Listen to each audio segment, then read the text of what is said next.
राधे राधे दोस्तों, जय श्री कृष्णा। कैसे हैं आप सब? आशा करते हैं आप सब अच्छे होंगे, कुशल मंगल होंगे। आपका हमारे चैनल आराध्या ओम साई राम पर स्वागत है। आज मैं आपके लिए लेकर आई हूँ वट सावित्री व्रत कथा। यह व्रत हमारे उत्तरी भारत में बड़े ही धूमधाम से मनाया जाता है।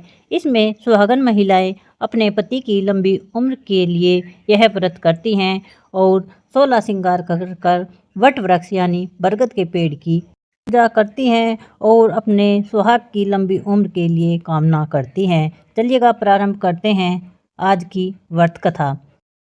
भद्र देश के एक राजा थे जिनका नाम अश्वपति था। भद्र देश के राजा अश्वपति के कोई संतान न थी। उन्होंने संतान की प्राप्ति के लिए मंत्रों का उच्चारण के साथ प्रतिदिन 1,00,000 आहुतियाँ दी।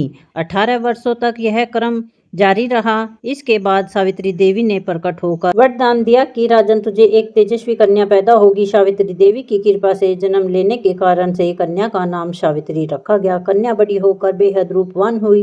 योग्य वर न मिलने के कारण उनके पिता बड़े ही दुखी हुए। उन्होंने अपनी कन्या को स्वयंवर तलाशने भेज दिया। सावित्री तपोवन में भटकने लगी। वहां सालू देश के राजा धूमतेश्वर रहते थे, क्योंकि उनका राज्य किसी ने छीन लिया था। उनके पुत्र सत्यवान को देखकर सावित्री ने पति के रूप में उनका वरण किया। ऋषिराज नारद को जब यह बात पता चली तो यह राजा अश्वपति के पास पहुँचे और कहा कि हे राजन, यह क्या कर रहे हैं आप? सत्यवान गुणवान और धर्मात्मा है और बलवान भी हैं, पर उनकी आयु बहुत छोटी है। वह अल्पायु है। 1 वर्ष के बाद ही उसकी मृत्यु हो जाएगी।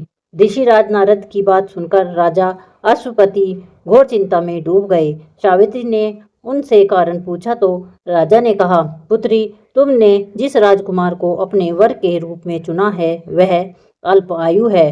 तुम्हें किसी और को अपना जीवन साथी बनाना चाहिए। इस पर सावित्री ने कहा कि पिताजी, आर्य कन्याएं अपने पति का एक बार ही वरण करती हैं। राजा एक बार ही आज्ञा देता है और पंडित एक बार ही प्रतिज्ञा करते हैं और कन्यादान भी एक ही बार किया जाता है। सावित्री हट करने लगी और बोली, मैं सत्यवान से ही विवाह करूंगी। राजा अश्वपति ने सावित्री का विवाह सत्यवान से कर दिया। सावित्री अपने ससुराल पहुंचते ही सास ससुर की सेवा करने लगी। समय बीतता चला गया। नारद मुनि ने सावित्री को पहले ही सत्यवान की मृत्यु के दिन के बारे में बता दिया था। वह दिन जैसे जैसे करीब आने लगा, सावित्री अधीर होने लगी। उन्होंने 3 दिन पहले से ही उपवास शुरू कर दिया। नारद मुनि द्वारा कथित निश्चित तिथि पर पितरों का पूजन किया। हर दिन की तरह सत्यवान उस दिन भी लकड़ी काटने जंगल चले गए थे। साथ में सावित्री भी गई थी। जंगल में पहुंचकर सत्यवान लकड़ी काटने के लिए एक पेड़ पर चढ़ गए। तभी उसके सिर में तेज दर्द होने लगा। दर्द से व्याकुल सत्यवान पेड़ से नीचे उतर गए। सावित्री अपना भविष्य समझ गई। सत्यवान के सिर को गोद में रखकर सावित्री सत्यवान का सिर सहलाने लगी। तभी यहाँ यमराज आते दिखे। यमराज अपने साथ सत्यवान को ले जाने लगे। सावित्री भी उनके पीछे पीछे चल पड़ी। यमराज ने सावित्री को समझाने की कोशिश की कि यही विधि का विधान है, लेकिन सावित्री नहीं मानी। सावित्री की निष्ठा और पतिपरायणता को देखकर यमराज ने सावित्री से कहा कि हे देवी, तुम धन्य हो, तुम मुझसे कोई भी वरदान मांगो। सावित्री ने कहा कि मेरे सास ससुर वनवासी और अंधे हैं, उन्हें आप दिव्य ज्योति प्रदान करें। यमराज ने कहा, ऐसा ही होगा, जाओ अब लौट जाओ। लेकिन सावित्री अपने पति सत्यवान के पीछे पीछे चलती रही। यमराज ने कहा, देवी तुम वापस जाओ। सावित्री ने कहा, भगवान, मुझे अपने पतिदेव के पीछे पीछे चलने में कोई परेशानी नहीं है। पति के पीछे चलना मेरा कर्तव्य है। यह सुनकर उन्होंने फिर से उसे एक और वर मांगने के लिए कहा।